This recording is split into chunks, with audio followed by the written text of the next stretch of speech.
हरे कृष्णा। राधे राधे। आप सभी भक्तों का हमारे चैनल में स्वागत है। भक्तों, आज हम सुनेंगे मार्गशीर्ष मास की कथा अध्याय 2, जिसे आप ध्यान पूर्वक अंत तक अवश्य सुने। भक्तों, मार्गशीर्ष में भगवान विष्णु की कथाओं का श्रवण करना पुण्यकारी माना जाता है। इसीलिए भक्तों, इस माह हमें भगवान श्री कृष्ण और भगवान विष्णु की पूजा का भी विधान है। जो व्रत तप और भक्ति श्रद्धा के साथ इस माह में भगवान विष्णु की इन कथाओं का श्रवण करते हैं, तो भगवान विष्णु उन्हें पुण्य और धन वैभव सुख समृद्धि का वृद्धि करते हैं। भक्तों, आज ध्यान पूर्वक इस कथा का अंत तक श्रवण अवश्य करें।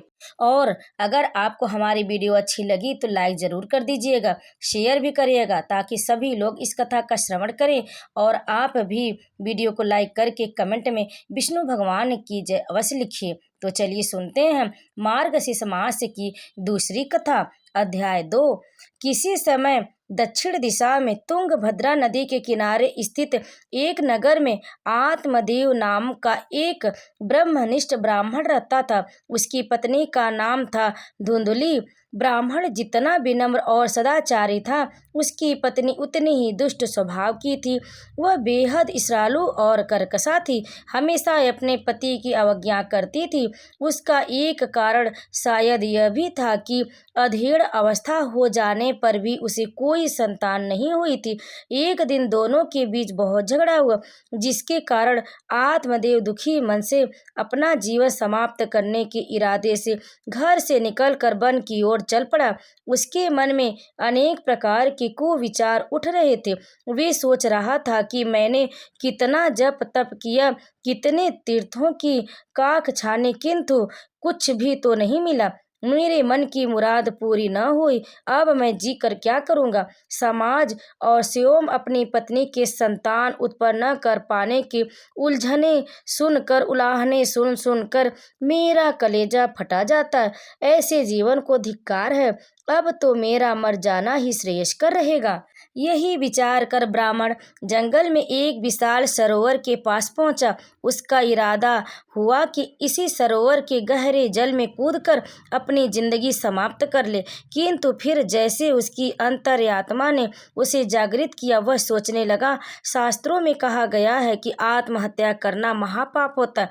ईश्वर द्वारा दिए गए इस अनमोल जीवन को यूं ही समाप्त कर देना पाप होगा। मुझे धीरज से काम लेना चाहिए। ब्राह्मण सरोवर के किनारे बैठ गया और उदास भाव से सरोवर में उठती लहरों को देखने लगा। तभी एक महात्मा वहां पहुंचे। महात्मा को देखकर आत्मदेव ने उन्हें प्रणाम किया और उनके पैर छुए। महात्मा ने ब्राह्मण को आशीर्वाद दिया और उसके उदास चेहरे पर निगाह डालकर पूछा, क्या बात है वत्स, तुम बहुत उदास दिख रहे हो। हाँ मुनिवर, मैं इस कलंकित जीवन से तंग आ चुका हूँ और इसी समाप्त करने का निश्चय करके ही यहाँ आया हूँ। आत्मदेव ने बताया। आत्महत्या एक महान पाप है वत्स, महात्मा बोले। तुम मुझे अपना दुख बताओ, तो हो सकता है मैं ही तुम्हारे दुख का निवारण कर दूं। मुनिवर, ब्राह्मण बोला, वर्षों की साधना के बाद भी मुझे पुत्र प्राप्ति का सुख नहीं मिला। सब लोग मुझे निर्वंशी कहकर मेरा अपमान करते हैं। जरा अपना दायां हाथ तो दिखाओ, देखूं तुम्हारी हस्तरेखाएं क्या बताती हैं। ब्राह्मण ने तत्काल अपना दायां हाथ आगे बढ़ा दिया। महात्मा ने गौर से उसके हाथ की रेखाएं पढ़ी। फिर वह बोले, पुत्र प्राप्ति का योग तुम्हारे भाग्य में नहीं है वत्स, इसलिए इस व्यर्थ की चिंता को छोड़कर अपना शेष जीवन भगवान के भजन में लगाओ। यह सुनकर ब्राह्मण ने गिड़गिड़ाते हुए कहा, हे महामुनि, मैंने तो सुना है कि योगी जन असंभव को भी संभव बनाने की क्षमता रखते हैं। उनके मुख से निकला वाक्य ब्रह्म वाक्य होता है। हे मुनि श्रेष्ठ, क्या कोई ऐसा उपाय नहीं जिससे मेरे निसंतान होने का कलंक दूर हो जाए। महात्मा को आत्मदेव पर दया आ गई। उनका मन पसीज उठा।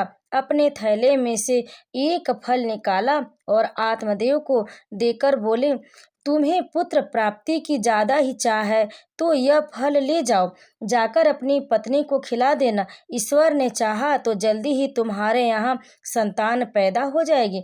ब्राह्मण ने झुककर महात्मा से फिर से चरण छुए और खुशी खुशी अपने घर लौट पड़ा। घर पहुंचकर उसने वह फल अपनी पत्नी को देते हुए कहा, देवी, इस फल को खा लो, यह एक महात्मा का दिया हुआ प्रसाद है। ईश्वर ने चाहा तो तुम जल्द ही माँ बन जाओगी। धुंधली ने फल ले लिया और नहा धोकर फल खा लेने को कहकर अपने पति को संतुष्ट कर दिया। आत्मदेव के जाने के बाद धुंधली मन में विचार करने लगी कि पहले जरा अपनी बहन से यह पूछ लूं कि प्रसव काल में स्त्री को कितना कष्ट होता है। धुंधली की छोटी बहन उन दिनों उससे मिलने के लिए उसके यहाँ आई हुई थी। वह अपनी बहन से मिली, बोली, बहन, मेरे पति ने संतान प्राप्त होने के लिए एक फल लाकर दिया। मैं तुमसे यह पूछना चाहती हूँ कि क्या प्रसव के समय स्त्री को बहुत कष्ट होता है? यह मत पूछो बहन, धुंधली की बहन बोली, इतना कष्ट होता है कि स्त्री पीड़ा से अधमरी हो जाती है। प्रसव के पश्चात तो स्त्री का दूसरा जन्म हुआ ही समझो। फिर तो मैं उस फल को कभी नहीं खाऊंगी। धुंधली ने भयभीत होकर कहा, बच्चा हुआ तो मैं तो कष्ट से मर ही जाऊंगी। मेरा सारा यौवन ढल जाएगा। मैं असमय ही बूढ़ी लगने लगूंगी। तुम ठीक सोचती हो बहन, धुंधली की बहन ने कहा। जरा सोचो तो, यही तुम्हारा यौवन निस्तेज हो गया तो तुम्हारे पति देव तुम्हें छोड़कर दूसरी स्त्रियों में दिलचस्पी लेने लगेंगे, तब तुम्हारा क्या होगा? अब मैं क्या करूं बहन? क्या उस फल को नष्ट कर दूं? नष्ट करने की आवश्यकता क्या है? तुम उसे अपनी गाय को खिला दो। तुम्हारे पतिदेव पूछे तो उन्हें बता देना कि तुमने फल खा लिया। धुंधली की बहन ने कहा, लेकिन जब समय पूरा होगा और मुझे बच्चा न हुआ तो मैं उन्हें क्या उत्तर दूंगी? धुंधली अभी भी हिचकिचाहट महसूस कर रही थी। उसका उपाय मैं तुझे सुझा देती हूँ, धुंधली की बहन बोली। मैं इस समय 1 महीने के गर्भ से हूँ।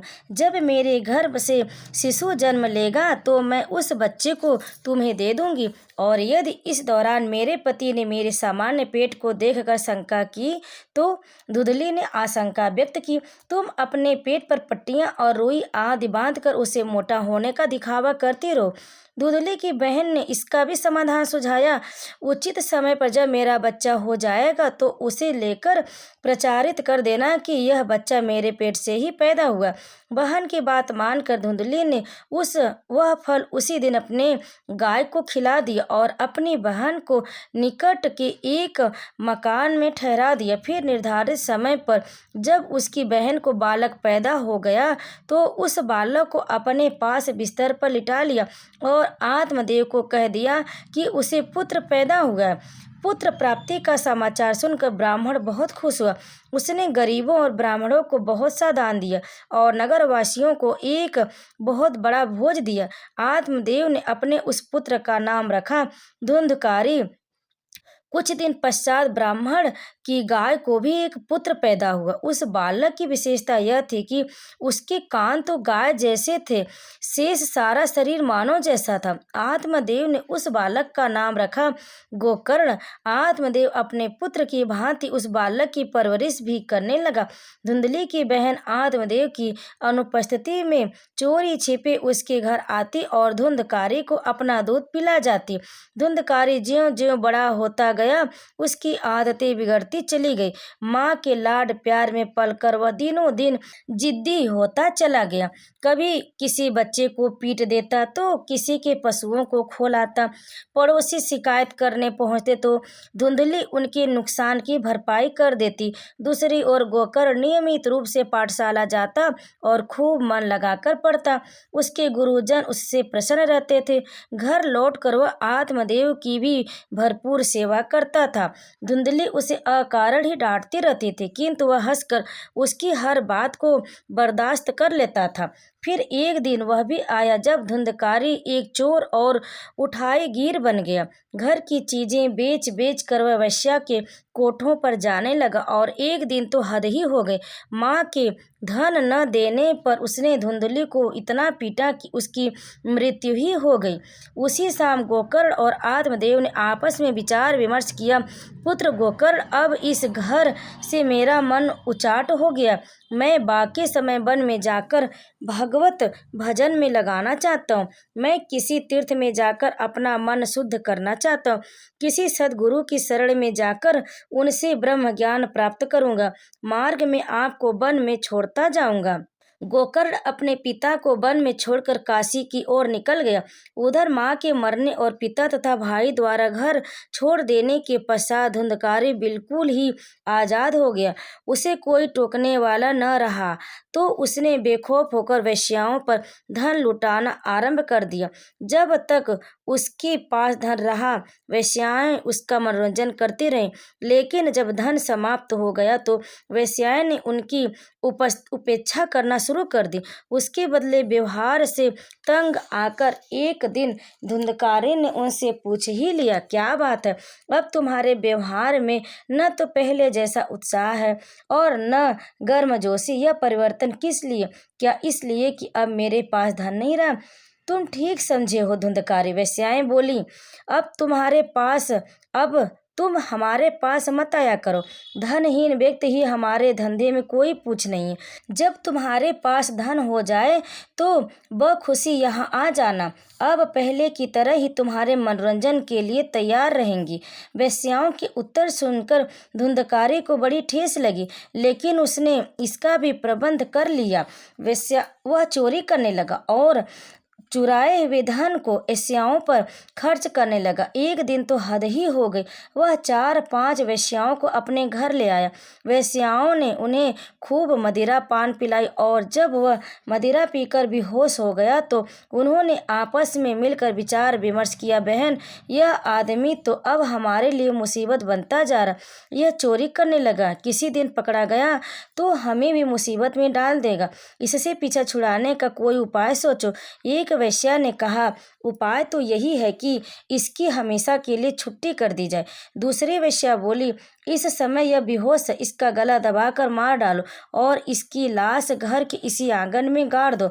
किसी को खबर न मिलेगी और इससे हमेशा के लिए हमें छुटकारा भी मिल जाएगा। दूसरी वेश्या के इस सुझाव का सभी ने अनुमोदन किया। उन्होंने गला दबाकर धुंधकारी को मार डाला और एक गहरा गड्ढा खोदकर आंगन में ही उसके शव को गाड़ दिया।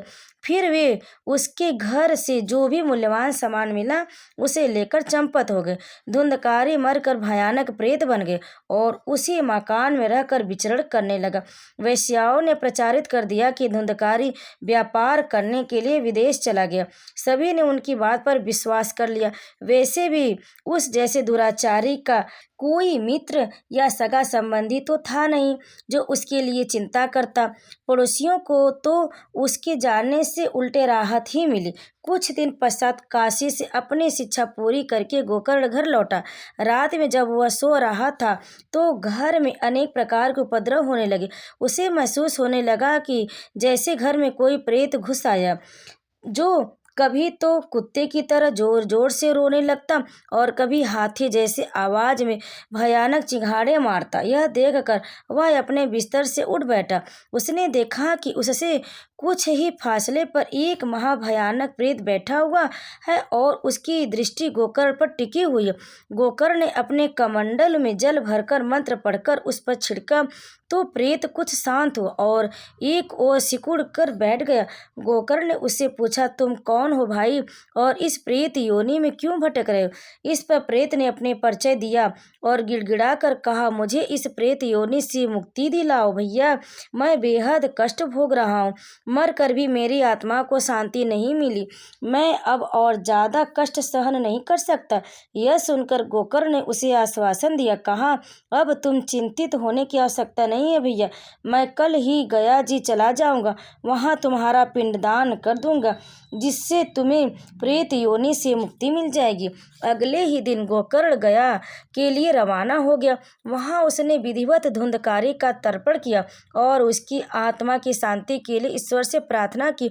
जब वह वापस लौटा तो उसने पुनः धुंधकारी को प्रेत योनि में ही भटकते हुए पाया। इस पर गोकर्ण को बहुत आश्चर्य हुआ। उसने धुंधकारी के प्रेत से पूछा, भैया, मैं तो गया में विधिवत तुम्हारा पिंडदान और श्राद्ध कर दिया, लेकिन तुम्हारी मुक्ति तो फिर भी नहीं हुई। मैं घोर पातकी प्रेत हूँ भैया। धुंधकारी की प्रेत ने कहा, मेरी मुक्ति साधारण उपायों से नहीं होने वाली। जब तक तुम कोई ठोस उपाय नहीं करोगे, मैं इसी प्रकार इस योनि में भटकता रहूंगा। अगले ही दिन गोकर्ण ने अनेक विद्वानों और पंडितों से सलाह ली और उसने धुंधकारी की मुक्ति का उपाय पूछा।